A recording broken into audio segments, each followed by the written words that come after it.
অন্তমিল কবিতা ক্লাবে আপনাদের সবাইকে স্বাগত জানাচ্ছি। আমি নাসির আহমেদ কাবুল। আজকে শুনবেন জসিমউদ্দিনের বিখ্যাত সেই কবিতা আসমানি। আবৃত্তি করছি আমি নাসির আহমেদ কাবুল।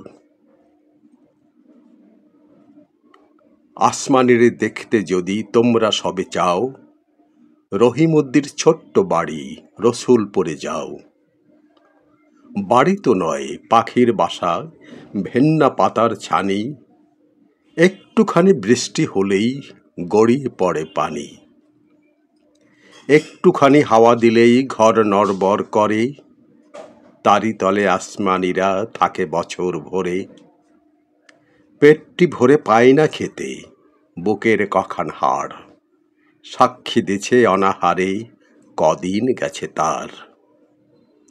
মিষ্টি তাহার মুখটি হতে হাসির প্রদীপ রাশি, থাপড়েতে নিবিয়ে দিছে দারুণ অভাব আসি। পরনে তার শতেক তালির শতেক ছাড়া বাস, সোনালি তার গা বরণের করছে উপহাস।